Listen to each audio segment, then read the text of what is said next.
Гамәлдәр. 20-нче бүлек. Боларыш тукталгандан һуң, Павел шәкерттәрде үз янына сакырып алды, уларның күңелдәрен күтәрде һәм һаубуллашып Македония өлкәһенә китте. Шул ердәрдән үткәндә иман тотучыларны дәртләндереп, күп нәсихәттәр бирде. Павел Грециядә тукталды.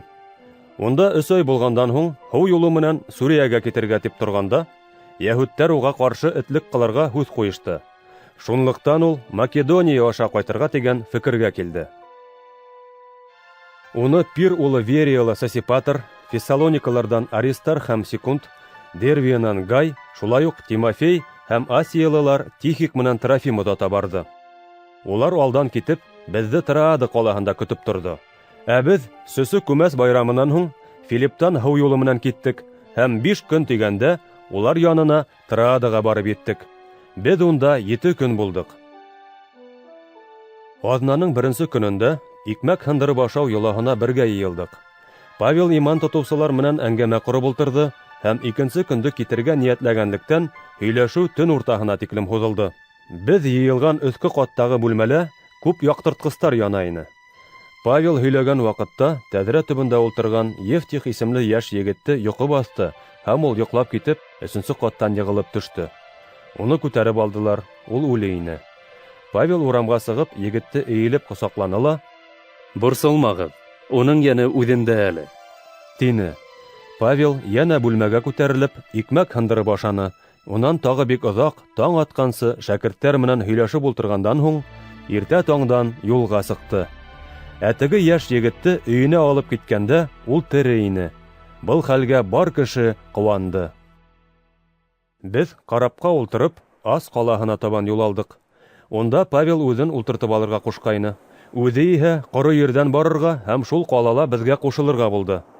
Ас ҡалаһында осрашҡас, Павелды алып Митилина ҡалаһына барҙык. Унан киткәндең 2-нче көнөндә Хиос утрауы ҡаршыһында туҡталдык. Ә иртәгеһен Самос утрауында инек һәм тағы бер көндән Милит ҡалаһына килеп еттек. Павел Асия өлкәһендә тотҡарланмаҫ өсөн Ефесты ситләтеп уҙырға булды, сөнки ул мөмкинлек булғанда уңыш байрамы еткәнсе Иерусалимға барып етергә ашыға ине. Ул Милиттан Ефесҡа кешеләр ебәреп, берҙәмлектәге өлкәндәрҙе саҡыртты. Улар килеп еткәс: «Асия өлкәһендә һеҙҙең менән 1-нсе көндән үк нисек йәшәгәнемде үҙегеҙ беләһегеҙ», тине уларға. «Ҙур күндәмлек менән һәм күҙ йәштәремде күп түгеп, йәһүдтәрҙең яуыз ниәттәре арҡаһында килеп тыуған һынауҙар эсендә Раббыға хеҙмәт иттем. Һеҙгә файҙалы булырҙай бер нәмәне лә бәйән итмәй ҡалдырманым. Һеҙҙе халыҡ алдында ла өйҙән өйгә йөрөп тә өйрәттем. Тәүбә итеп, Аллаға табан боролоуҙың һәм Раббыбыҙ Ғайсаға инаныуҙың зарурлығы тураһында йәһүдтәргә лә, йәһүд булмағандарға ла етди рәүештә иғлан иттем. Ә хәҙер рух ихтыярына буйһоноп Иерусалимға барам. Мине унда нимә көтә? Мин белмәйем. Фәҡәт шуны беләм. Бөтә ҡалаларҙа мине бығауҙар һәм хәсрәт көтә. Изге рух шулай раҫлай. Ләкин минең өсөн үҙ тормошомдың ҡәҙере юҡ. Тик хеҙмәтемде һәм Раббы Ғайсанан ҡабул итеп алған эште, Алланың мәрхәмәте тураһындағы һөйөнөслө хәбәрҙе вәғәз итеү вазифаһын теүәлләп ҡуйырға теләйем. Хәҙер беләм, һеҙҙең арағыҙҙа йөрөп, Алла батшалығын вәғәзләүемде ишеткән һәммәгеҙ ҙә мине бүтәнсә күрмәҫ. Шуға күрә бөгөн һеҙгә әйтәм, әгәр берәйегеҙ һәләк булһа, бында минең ғәйебем юҡ. Мин һеҙгә Алланың ихтыярын тулыһынса бәйән иттем. Шулай итеп, үҙегеҙ һәм изге рух һеҙҙе көтөүсе итеп ҡуйған көтөү тураһында ҡайғыртығыҙ. Үҙ улының ҡаны аша Алла үҙенеке иткән берҙәмлеккә көтөүселәр булығыҙ.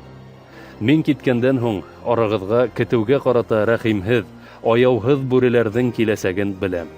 Иман тотоусыларҙы үҙҙәренә эйәртеү өсөн һеҙҙең арағыҙҙан да ялған һөйләүселәр сығасаҡ. Шуға күрә һаҡ булығыҙ. 3 йыл буйы һеҙҙең һәр берегеҙгә күҙ йәштәрем аша көнө-төнө биргән нәсихәттәремде хәтерегеҙҙән сығармағыҙ. Хәҙер һеҙҙе Алла ҡулына һәм уның мәрхәмәтенә тапшырам.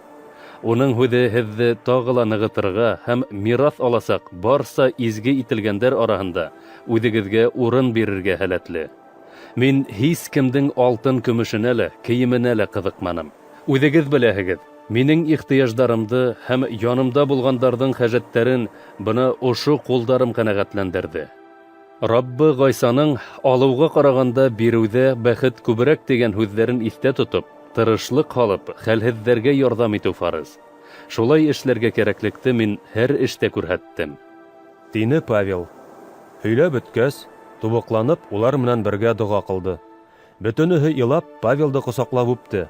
Бигерәк тә уның «мине ҡабат күрмәҫһегеҙ инде» тигән һүҙҙәренә ҡайғырҙылар. Бынан һуң уны карапҡаса оҙата барҙылар.